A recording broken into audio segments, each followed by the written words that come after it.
Hi, good afternoon and happy holidays and welcome to CIO Leadership Live. I'm your host of the show today, Mary Fran Johnson, and I'm very pleased to be having with me Michael Salas, who is the Chief Information and Digital Officer at Suez in North America. Now, before we get underway, I wanted to remind our live audience that we are following all of our feeds on Twitter and LinkedIn and YouTube's IDG Tech Talk channel. And if you have questions for Michael, please join in the conversation. We encourage that throughout the whole 45 minutes or more that we'll be here. Let me tell you a little bit about Michael. He brings 20 plus years of experience to his current role, leading business transformation and customer experience programs, and he brings that to his current role at Suez, which he joined in 2011 as the CIO from the Suez Group in Australia and New Zealand.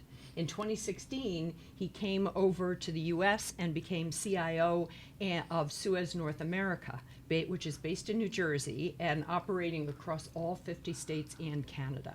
With more than 3,300 employees dedicated to environmental sustainability, the company provides drinking water, wastewater, and waste management services to 7.3 million people every day.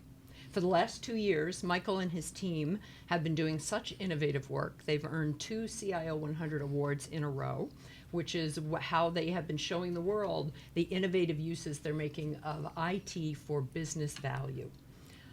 For the last, he's also taken a very active role in bolstering women in technology in Suez, and for the last 3 years has been chair of the Diversity and Inclusion Council. So that's one of the topics we'll be touching on today. Before he joined Suez, Michael worked for some of Australia's most prominent companies in entertainment, ticketing, and financial services, and held various roles around technology planning and strategy, client management, IT operations, and service delivery. He is a great believer in lifelong learning and has earned several business leadership certificates by studying at some of the world's most respected universities, including Stanford, MIT, the University of Technology at Sydney, and the Australian Graduate School of Management. So, Michael, welcome here. It's so great to have you. Yes, thank you very much for having me today. You're so welcome. We're already detecting a little bit of an accent, so yes. We know that you're not a native of New Jersey. No, g'day everyone, for all those Aussies out there. There we go, perfect. Well, let us start out the way we often do, kind of flying up above the industry and talking a little bit about the disruption and what you see in the competitive landscape. Yeah, I mean, Suez globally, we're an environmental services company. Mm-hmm. We operate in a number of businesses, one being the water business and the other being waste and resource recovery. Mm-hmm. So if we look at the water side of the business, there's one main pipe coming down your street. There's one service line going into your house. So. Yes. For someone to come and disrupt that business model, one would say, well, there's quite a lot of capital, you'd have to invest to do something. They'd need a pretty big pipe. A pretty big pipe and pretty big pockets from that point of view. Yes. And then also on the resource recovery side of the business, where there's some big plants that are recycling plants, recovering organic waste plants, energy from waste plants. They're huge investments, investments. And then you've got the collections business, which is a reverse logistics business where you've got to buy these trucks on the road, and those trucks aren't cheap. So it's lots of heavy equipment involved. Exactly. A lot of industry. So we could be complacent and think, no, we're not going to get disrupted. But, I don't believe that. I think there are parts of our value chain that could get disrupted if we don't invest in those areas. There are definitely companies coming in and trying to sort of get in between our relationship with the customer. Okay. There you go. Yeah, and I think in particular, the utilities industry is not renowned for customer experience and customer service. So there are some players trying to get in between and see the value of providing a great service to our customer and the data we can sort of create a better level of service for them. Yeah. And then on the waste side of the business, it's interesting because there's a company we invested in Atlanta called Rubicon Global. And they built a platform to put all the individual haulers on there And they created a platform that had a win-win for the hauler and the customer. So from the customer side, it was more how do you get better environmental sustainability sort of objectives and recycling rates, and then for the haul, it was more, okay, we can give them more volumes, we can help them with savings on some of their procurement for what they do for the trucks and things like that. So I personally don't believe the whole part of those industries or that whole industry is going to be disrupted, but at the same time, there are bits of the value chain that could be if we don't continue to invest in innovation and digital and technology. Well, it's great that you're actually thinking about that relationship with the customer and changing it and advancing it and improving it, because a lot of times with water and electric, with all of the services to our homes and our cities, you tend to only think of these things when there's a problem. Yeah, definitely. It's a little bit like IT, right? Yes, it is, isn't it? It's great when it works, but when it doesn't. I know, that's when you get the call. Yeah. Well, and you've done more than just talk with your executive committee and your board about opportunities. You've done the Silicon Valley tour with some executive. You mentioned you'd done that recently. Talk a little bit about the focus you had when you went out there. Who went along? What kind of things did you do out in the valley? Definitely. I mean, this was organised by SUE, the group out of Paris, and there was a number of executives from all around the world. Wonderful. And it was really to sort of create that awareness around the pace that the valley operates, what are the opportunities in the valley, and the different ecosystems.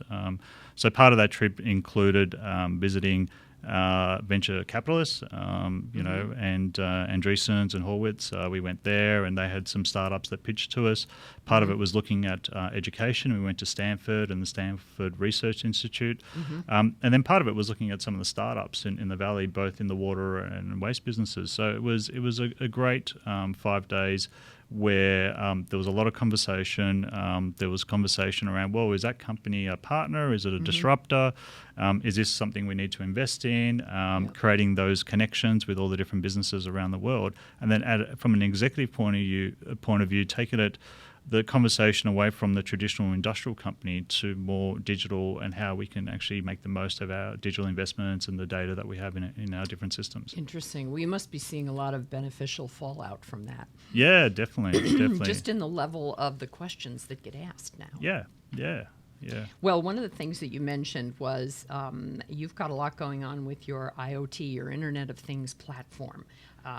There was, I think you're just kicking it off, and there was a lot of data aggregation going on around operational reporting. Yeah, definitely. Talk a little bit about some of those specifics. Yeah, I think so. Today we have the largest smart meter network in the water industry. It's I think it's 1,300 miles. Okay, so it's almost like our own network, right? Yeah.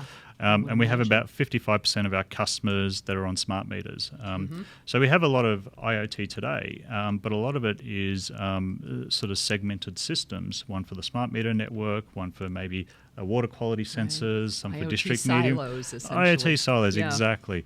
And, you know, no one's really just selling you a sensor on the network. They're selling you a platform, okay, to really hook you into the data and the accessibility to the data. So what we're starting off in the new year, we partnered with a company out here in Boston called PTC and their ThinkWorks platform. And we're going to trial a district in New Jersey where we're going to put on the one platform all the smart meters, all the district meters, the water quality sensors, the pressure sensors, and all that sort of stuff, and expose all that data in the one system to all the operators to be able to manage that system and things like that. So it's exciting times. It's something that I'm really excited about and passionate about in our business, because I think data is gold for us. You know, and we're capturing so much of it, but we've really got to you know, build that data-driven culture in our organisation and really, you know, harness the insights and the value we can get out of it. Well, and interesting, I think that the flip side of the coin on data has now become all the security necessary around it. I can remember a couple of years ago, CIOs starting to say data is the new oil. And maybe it's my media mindset, but I think, well, what do you do when you have an oil spill? You know? Exactly. It can make quite a mess, right? And that's a big focus both globally at Suez, which is around, okay, how do we create the right data roles in the different organizations, the data architecture, the data governance, and things like that. I mean, for our business locally here in North America, we went through a digital transformation over the last 3 years, and I called it the stage of going from analog to digital, where there was a lot of paper-based processes for work management for our field crew out there. We're now we're making investments in infrastructure. The transmission distribution crew would have a folder this full of permits and plans and all that sort of stuff, to our customer interactions and things like that. So we've gone from that analog to digital sort of organisation, in particular in our water utility business. Now it's time to go from that digital to that data driven organisation, and that's much harder because it's a big cultural change. It's not about technology, right? Right. The technology has become easy now, and now it's about people's behaviors and the way they respond. Well, already we have our first question from our LinkedIn network. Thank you very much for that. And the question is, it's playing in on your accent there. Do you see a cultural difference in the way IT and IT leaders are viewed between Australia and the U.S.? Interesting question. It is a good question. You've had a front row seat for that. Definitely. I think I'll put some context around it. Australia is a population of 24 million people in a continent the size of the US, right? And here it's 300 million people, right? More crowded. It's a little bit more crowded. So we have the saying called the Aussie battler, which is sort of, we're a small country, but we're quite an innovative sort of country, and have I would say a knack of simplifying things, right? And looking at how to make things simpler. Whereas, over here, what I've noticed is, it's a lot like complex. Okay, just because we have of a the knack scale, for complicating things. Just the scale, how many people, regulation, and things like that. So it's definitely a lot more complexity. But some of the skills that I like to bring into my role is trying to look at that complexity, understand it, and then try and simplify it in terms of the messaging that I'm giving to the executive team. Right. But great question. That is a good question. Well, and back a little bit to the disruption that you see around in the industry. We talked a little bit, we touched on the waste business, and that globally that's much bigger than here in the U.S. for Suez. But you did mention one company you had invested in that was a real disruptor there. Definitely. Do you want to talk about that a little bit? Yeah, Rubicon Global, based out of Atlanta. Pretty much when I started here 3.5 years ago, one of my roles that I was given was to do the due diligence on the company, which was really interesting. Oh, on Rubicon. Yeah. Okay. And the business that I worked for in Australia was predominantly a waste business. And so I had a lot of experience in terms of, the waste business, how it operated, the business they're model. expert on the ground for that. And I'd been following Rubicon previously, and they've been doing some real innovative things. And it's a great business model where if you look at the fragmentation of the market here in the US and what they're pushing for, they've created a great platform to put all these independent haulers. There might be a company or mum and dad that own 3 or 4 trucks, having the scale and ability to compete with some of the big players in that industry. And their values are completely aligned with us in terms of resource recovery, environmental impact, and making sure we can really reduce our impact and waste on the environment. They're doing some really clever things, in particular in the smart city space, where they're using definitely some of the technology in their trucks to alert their clients or the municipalities of whether it's potholes in the road or whether there's issues or whatever. So they've got a really good current business model and looking at some real innovative things in the future. But I won't let out too many secrets. Oh, okay, yeah. Well, no, we don't want. I know some of your folks are listening today, so we don't want you to get in trouble with the boss. We've got another question about the IoT network and how large it is. Do you see any potential to offer additional services that homeowners might be interested in using the platform that you're going to pilot? We've piloted street lighting on that same network that we have. So it's definitely something that we can look at additional services, but at the end of the day, it's got to add value to the customer. Yeah. Okay. And then the street lighting was great for whether it's a municipality that it's in our service territory or whatever it may be. But that's about as far as we've taken it. Definitely exploring parts of that, but not something that's in the immediate future. Okay. Well, and one of the things that you'd mentioned, that for at least 3 years you've had a digital transformation effort ongoing, and that maps that maps so well to what I hear from so many CIOs, because it's a 3 to 5 year process to kind of get into that position where you can say, all right, the transformation is well underway and lots of things are working. And you had mentioned that you've been very fortunate with Suez, both in the Australia and in North America, about the level of executive support that you've had across the suite. Did that happen just in a flash, or what was it that what got the executive committees and the boards to that sort of level of support? Look, it was a lot of work to get there. I was fortunate. We all want to hear that it was easy. Yeah, no, unfortunately it's not. I remember, I'll tell a little bit of a story here where when I first started putting the plan together in terms of the investments we needed to make into our technology team, and they're quite significant, and something that business in North America hadn't seen before. And I had 3 or 4 pretty confrontational meetings with senior executives, not just locally, but at a group level, executives there, around the investments and what the return on the investment was going to be, and what the payback was, and things like that. I was fortunate here locally, had some great support from executives ranging from the CEO to also the CEO of the utility business, David Stanton, who has been a great supporter of the team and the investment in digital. So I think it's always easier for the CIO when your peers and leaders of different business units are completely supportive of what you're doing and how digital can enable their business growth or their optimization. Yeah. So, but it wasn't easy to get to that place. And what I would advise is, firstly, you've got to get the basics right. So if your service delivery is not working, then you're not going to get a seat at the table. You're not going to have those more strategic discussions. And I was fortunate enough when I started that the service desk we have here at Suez in North America was getting satisfaction ratings of over 80%. So it was fantastic. A great team there. They're getting over 90% month on month at the moment, which is fantastic. Yeah. That allowed me to build the capabilities around project delivery and change management. Okay. And so you didn't have to fix a lot that was broken. I had to create a lot that wasn't there. That's nice. That's a much better role, isn't it? Yeah. I mean, strategy and architecture was a big piece. So the first year was building that technology roadmap and getting buy-in to that. The second year was building that project management capability and change management and delivering, about 20 projects and getting credibility for the delivery, not just the strategy. Right. And so that's a 2-year process, right, to really, have those conversations, have that support, and have that, just being able to these days having more strategic conversations around technology rather than just the break and fix. Yes, exactly. And if you have just joined us here, you're watching CIO Leadership Live. I'm the host of that, Mary Fran Johnson, and I am fortunate today to be here talking with Michael Salas, who is the Chief Information and Digital Officer at Suez in North America.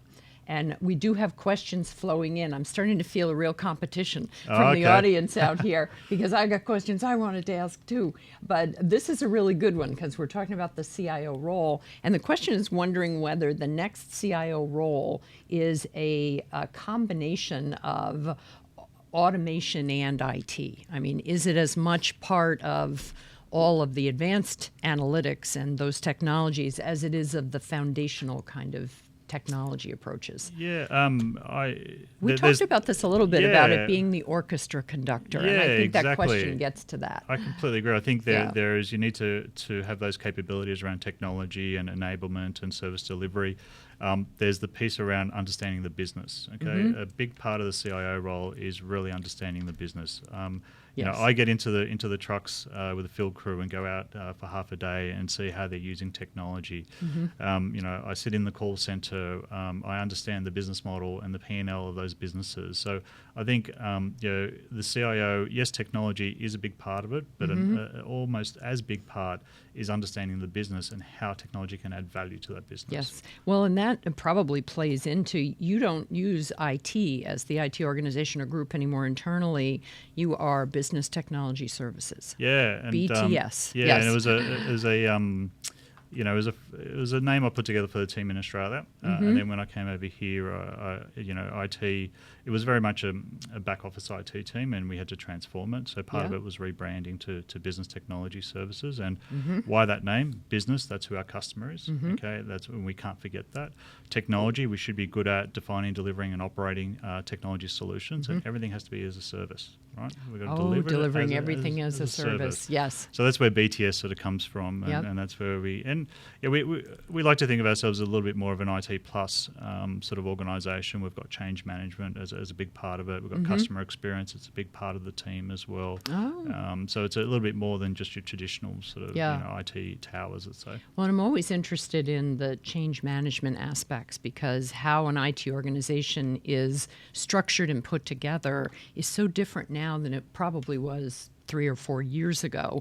When you talk a little bit about the scope and the size of your IT organization, and how do you have it structured? It used to be, I could ask this question, and everybody was plan, build, and run. You know, but it's different now. So tell me about how you have BTS structured. Definitely. I think I'll go back to 3 years ago, and it's a great question because I just recently restructured the team a little bit.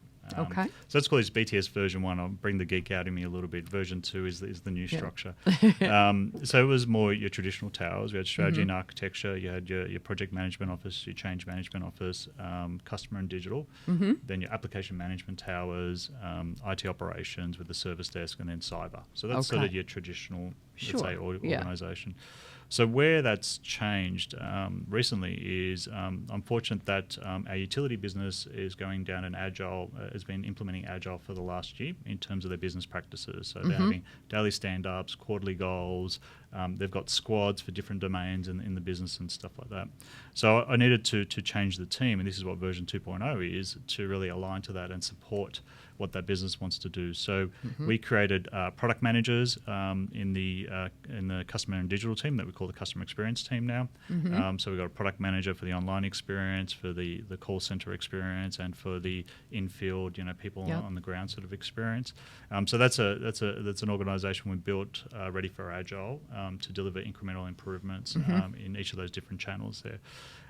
Data is a huge part of our strategy for 2020, and so I combined both, let's say, data architecture and the delivery of our reporting and data all into one team to really focus on the transformation of the data culture and building that center of excellence around building our data lake, which we've coined the term the data reservoir. The reservoir, I like that. The water business, not creating a data swamp, right, and just chucking everything in there. You were actually, I think, the first person I've heard call it a data swamp. Yes. Or the dangers of getting lost in or drowning in the data swamp. I like that a lot. No, I've got to give credit reservoir. to one of our BRMs, Ed Hackney, that came up with that term. Oh, so very nicely done. Language is important. It is very important. It's not just editors who think that. It really is important. And so look, so we've got a couple of the teams there that are sort of structured in a way for Agile, and then we've still got some of those traditional towers around application management, cyber, and IT operations. Right. Well, one of our many questions that are coming in, this one was about business relationship managers or a BRM type position. What do you think about that? How is that role positioned to help the business? And I wonder how you also see it changing, because BRM roles have been around for a long time, but I think they're a bit different today than they were 5 years ago. Yeah, definitely. Yeah. And I think they're a little bit different because the demands are much greater today in terms of new initiatives and things like that. I see. I think everyone has a role in the team around business relationship management, and so a key thing within my team is to make sure that the customer is happy with the level of service we're providing, whether it's service desk, whether it's in an applications team delivering a project to the BRM. So it's not the sole purpose of the BRM to make sure the customer's happy. Okay. My view is the BRM is there as an escalation point to have strategic discussions with the different business units to help them solve problems. Problems, understand their strategy and how we can do that. So we have implemented BRMs for different parts of the business, but we also have traditional project managers that operate in that extent in terms of delivering a project. We have business analysts that are part of those teams. So the BRM it is changing also around the financials as well, and presenting what the financials are and being completely transparent in terms of what things are costing, what the investments are, and things along those lines. So it's a great role. I think one thing that we changed with our team, we took the opportunity with the utility business and with David, where we integrated the BTS organization with his team, right, with the business. So you don't go to Perfect. one area and go, that's BTS in that corner of the Yeah, office. right. The capital planning guys are with the asset management team. The finance application managers are with the finance team. Customer experience are with communications and things Yeah. like that. So It's the really way more- embedded them Yeah, within. when companies talk about becoming agile enterprises, they're not talking about a development methodology. They're actually talking about more of that. Yeah. Where I've had some CIOs tell me that if you look around the table and from the conversation, you can't tell the difference between who's in the business and who's in IT Yep. or BTS. That's kind of the holy grail. Exactly. And, Yeah. and I think sometimes when I speak to different people in the industry and they say, yeah, we're implementing Agile, the first question I ask is, well, how's the business model changing? Or how's the business interacting with you? And if they're not along with the journey with you, then I don't believe it's going to be successful. And Right. it's not Agile at all costs, right? There are still some traditional projects sure, that you yeah. still got to do through your PMO and waterfall. We're going to have and things like that. mainframes till the end of time. Yeah, I got news exactly. for everybody. You know, using agile processes on some kind of really vital mainframe process has never made sense to anybody, Yeah. really, has it? You're doing a big ERP project, you're probably not going to be doing Agile, right? No. I mean, it's just sometimes when I've talked with CIOs in the banking industry, and they're kind of like, well, there's not a lot of things on this part of our organization, say in IT, that you really want to be just racing around and doing new things every week. Exactly. Yeah. But on yeah. the customer experience side, there's quite a lot of changes we're making and Right. timely changes and things like that. So it's that balancing act that the CIO has of where is Yes. the right way, where is the right place to implement that methodology, and where do you need to keep some of the traditional sort of methodologies. Yeah. Well, I feel like I'm never going to get to all my questions now. I got another good one from our Okay. audience. And this is about, can you explain the dynamic between your BTS organization and the OT departments, the operational technology? Because, Yeah. of course, in a company like yours, that's significant. It's That a would v- be where all the water engineers and the really people that were never considered themselves part of the technology Yeah. department per se. So how are you delivering and managing IoT Yep. with regards to that? No, that's a great question. Isn't it a good one? Yeah, look, I love it. I think IT and OT are kind of merging together. So that's my view. Yes. Right? Yep. Whereas the agree. technologies, the communication protocols, all those sorts of things were very different in the past. We work very closely with the OT team. We have quite a lot of expertise around networking, security, and infrastructure design for our plants and things like that. And they obviously have a lot of capability around automation and how to run the plants and what's important to make sure that plant's operating. Yes. So we actually work really closely together, and we're actually seated with each other as well. So the Good. actual strategy and architecture team are right next to where the operational technology Yeah. team is.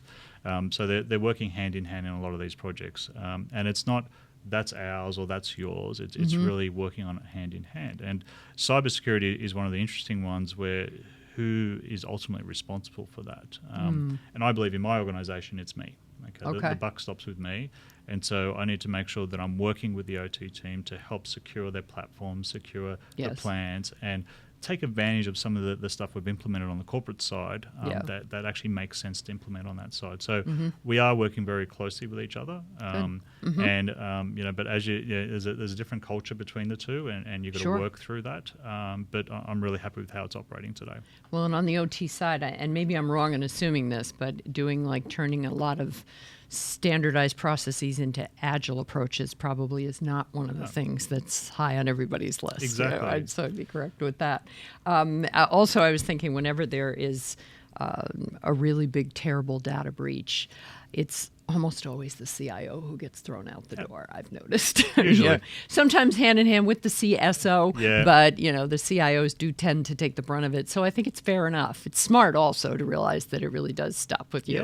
Yeah. And they're going to get in through the weakest link, right? Yes. Regardless of whether that's the Exactly. corporate or the OT Exactly. or whatever it may be. And sometimes it may be an old system that OT installed in the basement. I think that was behind one of the big retailers that had a breach. Definitely. It was like the HVAC system, some little terminal on the network. That stuff can happen. I have a question about for those who have 15 plus years in IT leadership experience, what skills or strengths should IT leaders most focus on to update What kind of skill sets should? Okay. Yeah, that's a great question, isn't it? And I know that you have done a lot of, like I mentioned Stanford and MIT and the Australian universities, that you go back to school a lot. So what kind of skills should your more mature CIO and CDO colleagues be looking to make sure they stay on top of, or that they upskill themselves on? Yeah, definitely. Look, I'm a real big believer in the growth mindset. Yep. So your learning and your growing doesn't stop when you finish your college degree. It's got to continue throughout your career, in particular if you're working in IT. I try and really every year do something to up my skills. I've got, let's say, certifications in some of the traditional frameworks like ITIL, Prince2, TOGAF for architecture. But then I've also done some great courses. I recently did one at Harvard, which was Clay Christensen's Disruptive Innovation. Oh, okay, Highly great. recommended. Fantastic course Yes. around disruptive innovation.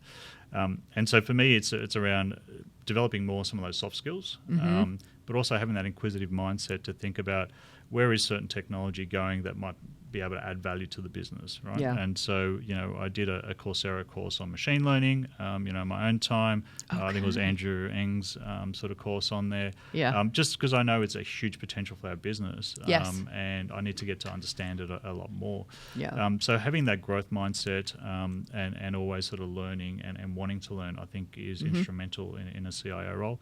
And definitely not to lose track of the soft skills as well. I mean, they're very important. And most CIOs have to build that aspect of themselves up, because the first 10 or 15 years of your career, it may be more about what you know technologically, but now leadership is a whole different kettle of without a skills, doubt. isn't it? I was that techie CIO, back in the day in Sure. Australia. And I had to learn the hard way in terms of being able to communicate and sell what we're doing and getting up there and presenting to boards and things like that. Yes. We do. I definitely push a lot of training within the team. Sometimes it's presentation skills training. Sometimes it's training around customer service. Sometimes emotional intelligence training. Yep. So all those things are very important.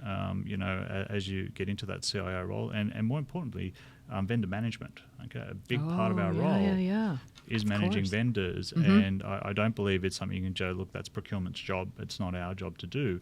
Right. The more and more that we're buying services as opposed to software or hardware, the more and more you've got to really understand those vendor contracts, how to manage those SLAs, how to manage the life of a vendor contract. Which is an important skill. Well, and that can be the heart of risk management. When you look at all the risk you might encounter, we did at several of my CIO events last year, I had a lawyer friend come in and talk about managing risk from kind of a contract point of view. And it was all to do about working with your vendors and getting your best deals for the company and that sort of thing. There was, let me see, wow, we got more questions from this audience. This is very... wondered, this is another future-oriented question about how do you envision growing the team in the future? How do you envision growing an IT company in the next 5 years? What will be the vital qualities of IT companies to be one step ahead in the coming years? Wow, okay. Yeah. And since we're just talking about vendors, I think when they say IT companies, they mean companies providing IT services and products to the market. So what are you looking for these days in your vendors? And what could they be doing better? Yeah, look, I'm definitely looking for a partnership. Whether you're an employee that's part of the team, you're a contractor or a vendor, my view is you're part of the team. Right, you're helping me deliver and the team deliver what the business wants us to do. So it's really around that partnership. As a vendor that I dealt with recently, they'd sold something and all they were worried about is what else they're going to sell to us. Right? That's a transactional relationship. It is That's very not transactional. a partnership. And, I had to sit down and have some of those fairly honest and open conversations as us Aussies can only have. Yes. And say, look, this isn't working. You really need to change your approach. I don't want the salesperson in this office. I want the service delivery person, right? Yes. And once you can prove to me that you've delivered everything you said, then let's look at a partnership and expanding those services and things like that. So I think you need to have that relationship and have someone invest their time in building those relationships with the vendors. Yes. You need to bring them on board with what your strategy is. They need to understand your organisation just as much as your employees do, I believe. Yes. And really get them to buy into it, to come up with innovative solutions or services that can help where you need to go.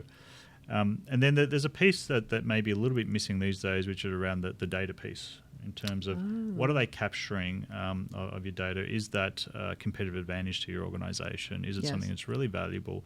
And then really having those conversations around who owns that data, how's that data going to be shared, and things like that. So that's one of the issues we always talked about when my lawyer friend would come and do a presentation to the audience. He talked a lot about paying a lot of attention in contracts to what's happening to your data, and is it getting aggregated, and is it being used to create some new product? Yeah. And if so, how come you're not being compensated for that? Exactly. Yeah. And that's one of the challenges with a lot of the startups that are doing machine learning these days, where you give them your data, that actually makes their algorithms a lot better.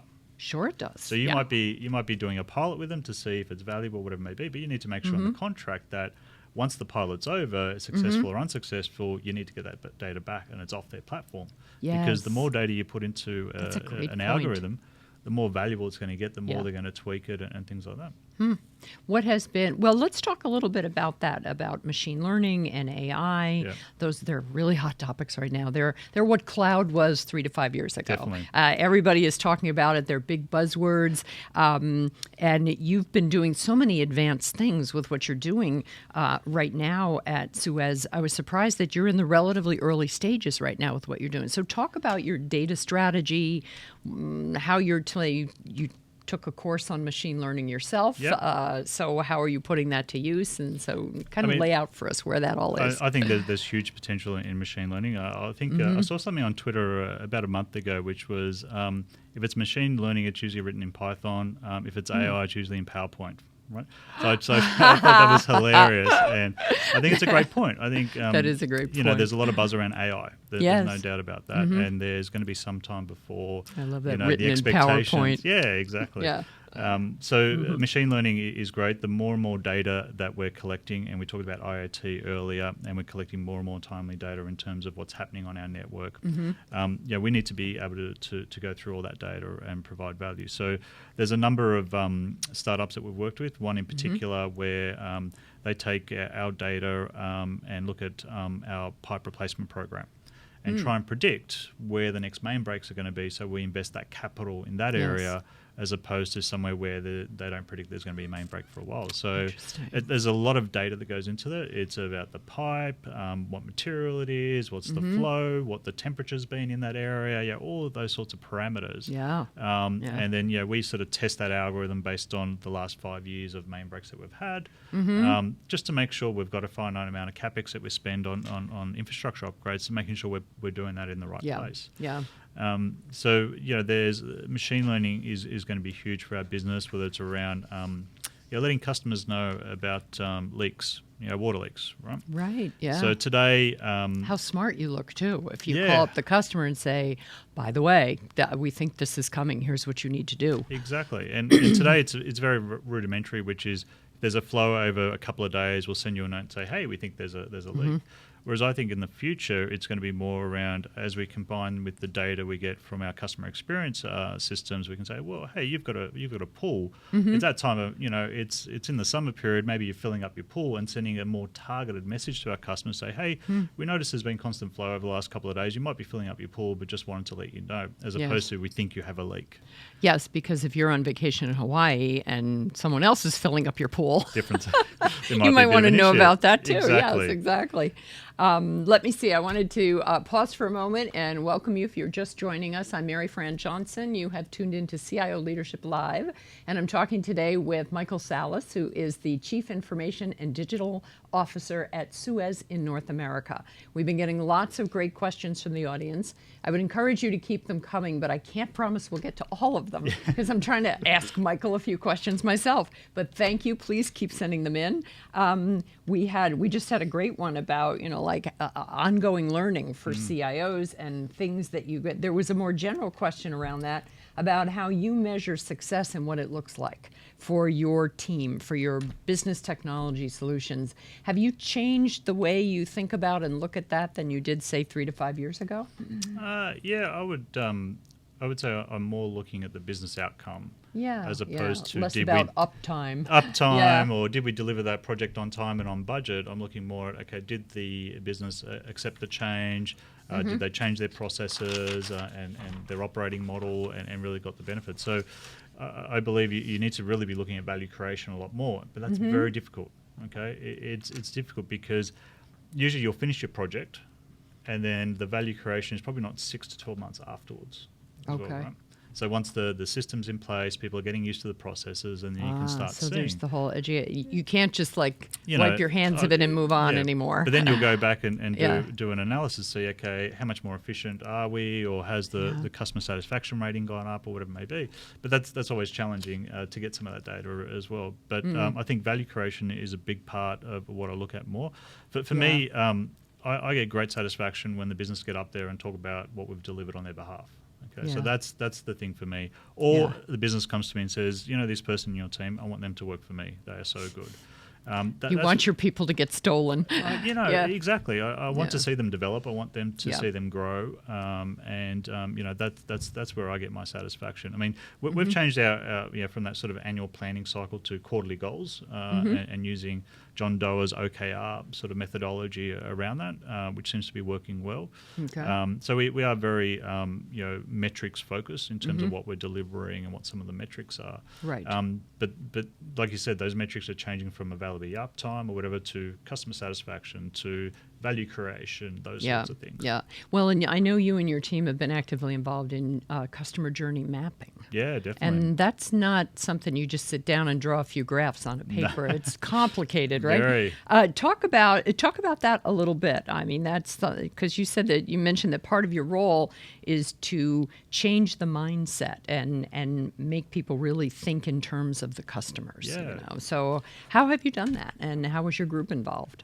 Sometimes we focus a lot about internal processes and how to optimize those internal processes so we can get more work done or whatever it may be. So earlier this year we went through a process to build a customer experience strategy for the next 5 years, and a big part of that was creating these customer journey maps. And what they were was more bringing all the leaders of customer service from around the country together with the customer experience team and pretty much mapping the journey from the customer when they move into a house or an apartment in our service territory to paying their bill, to resolving their issues, to managing their water and conserving water and things like that. And really looking at the journey through that and where the pain points were, where the opportunities were for improvement, where we were doing things really well, and creating a 5-year roadmap with something like 60 initiatives on there of areas that we can improve the customer journey. So it's fantastic because you're putting yourself in the customer's shoes. It's not about internal processes or anything like that. It's all about the customer and where the friction is or whatever it may be. We delivered a new payments platform recently, and the whole friction around that was just to make sure they can just one click pay for their bill. Okay? Yeah. Rather than enter their credit card every single time and their expiry dates and all that sort of stuff. Or they can just very quickly say, hey, I want you just to direct debit every month. And they can actually just tell Alexa to do that now, right? Yeah. I mean, as part of that give a shout out to to whatever your voice recognition system is. Yeah. Yeah, that was great because we did a huge investment in terms of our customer portal. Then we implemented a new platform into our 14 customer service centres around the country, so on the one IVR platform. And both those solutions were completely integrated with the back-end systems. And so if we look at the IVR system, when a customer calls, we try and predict what they're calling about to try and put them in contact with the right person. So let's say their bill's overdue, let's put them into billing and payments, just see what happened, is there an issue or whatever it may be. Or if there's a main break, particularly in the area, let's put them into the emergency response plan group and whatever it may be. So we're, our IVR solution is about 40% of the calls it's dealing with. Okay. Wow. Which is great. Okay. Yeah. And it could be something as simple as what's my bill, right? Yeah. So we were able to reuse a lot of those investments to very cheaply integrate it with Alexa. Okay, because Nice. we've got this All right. open web services architecture and got this middleware that we invested in 3 years ago called MuleSoft that was bought by Salesforce. I think last year. I remember that, this year, yes. actually. So we've got this whole API strategy, and it was very easy to reuse those APIs already built and point them to Alexa. And all of a sudden, we've got very cheaply a great service to our customers that are vision impaired, or a lot of people are using voice as a new interface, right? I know when I look at my younger daughters, they're talking to Alexa all the time, a lot more than on a screen. Yes. Well, and in many ways, it's high time, too, because my son, the one who actually works at Google, I remember as a 3-year-old, him going over and looking at the VCR, and a 3-year-old, mind you, and leaning over and saying, "Play." And standing there, and of course nothing happened. But it just, the expectations we have from technology often don't have anything to do with what is currently available. Yeah, definitely. Especially if you're a 3-year-old, I guess. So I wanted to ask you, I know that you've spent 3 years on the Diversity and Inclusion Committee at Suez, and that you have 2 young daughters, and this is a real area of interest for you. What have you tried to do around that, and what kind of things do you encourage inside of Suez? Yeah, great. I would say one thing also, I've got hope for this. Okay, and I want to start off by saying, I'll come back to it in a sec. When I first started, I think the team was maybe 15% women in the team. And so we've grown that to about 40% now. I haven't got 2019 figures, but we're about 40% in BTS. That's pretty good in which like is a moving the 3-year needle, period. right? We're not at parity, but we're moving the needle. Suez are very active in terms of gender parity, and there's some mandates where any managerial position there needs to be a qualified woman that's interviewed as part of that. We have goals in terms of our long-term incentive plans. We have a new CEO, Bertrand Camus, at a group level, who has reshuffled his executive team, and there's a lot more women on that executive team, which is fantastic. So. Yes. There are some things we are doing within to really, especially in an IT team, and also within the water industry, let's say, which has traditionally been male-dominated. What I would say is recently I was nominated for an Orby New York CIO Award. Yes. And I turned up to the nominations dinner. The nominations dinner, and I looked around the room, and there was one woman in the room. And a lot of women in IT have that experience, especially CIOs, female CIOs. Exactly. All have stories like that. And you've been to the CIO conferences, right? It's a lot of I've men run up there. a lot of them, yes. There's a lot of men on stage, right? I know. I've got nothing against middle-aged white men. I like them quite a bit, yes, but often too, yes, they are. We've just got to bring some balance, I think. Yeah. And it's just bringing in some different viewpoints. Yeah. And I, so I spoke to the organisers and I said, look, why haven't we got more women in the room? Yeah. And the conversation went around, well, the men tend to be more vocal in terms of putting applications in and things like that, and the women not so much. And I said, well, what can you do as an organisation to try and push that? That's right. And really Good drive for you. it. Yeah. And it was funny because when we went to the breakfast, and I'm not saying that I had a difference here, but what happened was we had a keynote speaker, which was Becky Blaylock from Southern Company. I know Becky, yes. Fantastic, right? The Leadership Award, which was the renowned award, went to the CIO for Ralph Lauren. Okay? Janet Sherlock. Yes, of course. And then out of the 4 categories of the other CIO awards, 2 of them were given to women, which I thought was fantastic. So that's why I have hope. I'm hoping that can continue in some of these conferences and CIO conferences we have, where we've got a little bit more diversity of thought on stage, and it's not just the men up there talking about what we've done and things like that. Well, and I know I recently moderated a panel about diversity and female leadership at a Boston meeting of the Society of Information Management, Boston SIM. It is the largest SIM chapter in the country, so there's like 300 members here locally, and we had a panel discussion, and I have 5 fantastic women on the panel, and I had them at the end. Everybody was giving their recommendations, and just everybody was basically on board with, we need lots of help from the men in our lives, and a professional and on a personal basis, that is all very important, and that it is not something that women can solve all by themselves. But we also, called out the fact that, and I've heard about this from female CIOs, that they'll have a position that's posted. We talked about this, and there'll be 10 qualifications. And if a woman meets 9 of them but not the 10th, she may hesitate to apply. Yep. Whereas guys, God love them, if they see one thing on there that they think they can fake, they're right they're in there. in. They're right in there. But you made a very interesting point about when you're evaluating candidates, is it the absolutely most qualified person for that particular role, or is it somebody who's going to be do good for the team? Yeah. Talk a little bit more about that. I really like that point of view. Yeah, when we're recruiting new people in the team, we definitely have not just the manager of that team interviewing them, a lot of their peers are interviewing. And then we have a people forum, which is my senior leadership team, to discuss the new candidates and make a decision as a team.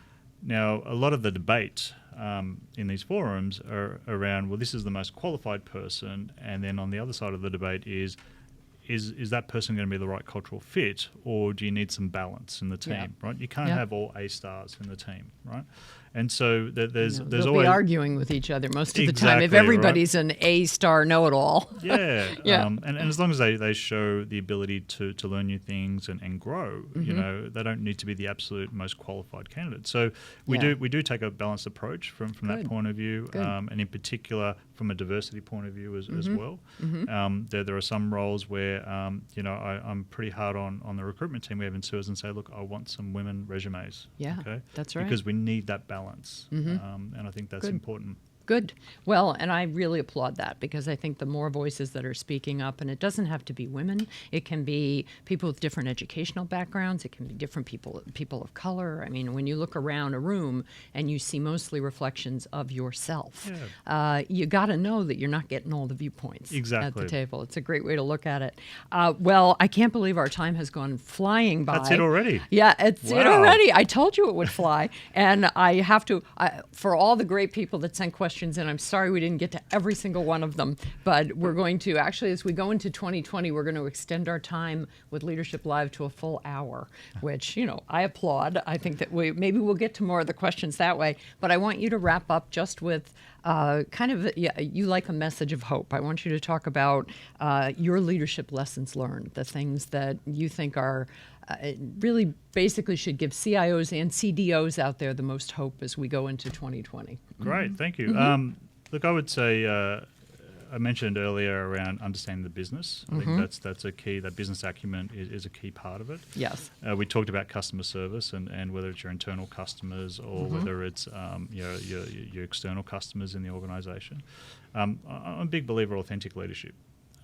So I like authentic leadership and servant leadership. Yeah, I really like exactly. those so ideas. if I'm asking the team to go and be out there in the business and work with the business and post on our Yammer group whenever they're out in the business to show they're out there, I've got to do the same thing. So it's walking the talk at the end of the day, and not expecting someone to do something that I wouldn't do myself.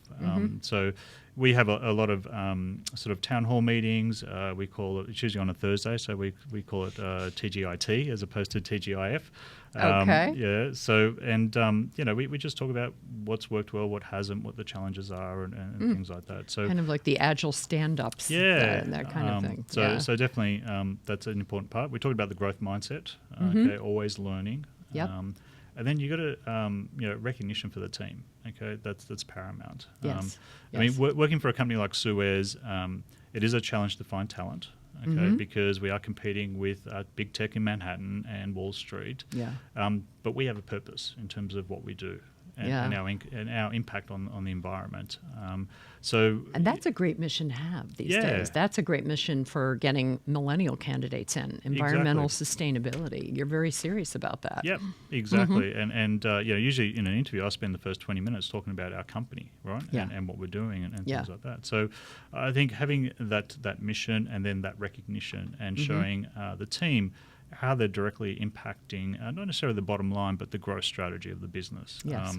So whether it's whether it's David Stanton who's coming along and presenting at one of our town halls and saying thanks for the projects we did, whether it's the business up there presenting at a managers conference about what we delivered, or it could be the CEO just picking up the phone and giving recognition to someone, which I've done before as well. So I think it doesn't have to be huge, big parties and stuff like that all the time. I think it's important to celebrate the wins and celebrate the projects and things like that. But sometimes it's the simple stuff. It's just saying thank you and walking around and talking to the team to make them really feel part of it. And I believe we've been successful at Suez. I'm not just talking about myself. I'm talking about my senior leadership team, because we have a number of contractors, and a number of them have come on as permanent staff and things like that. Nice. So they obviously enjoy working there. So having passion for what you're doing and having a work environment that really encourages to excel, I think, is really important.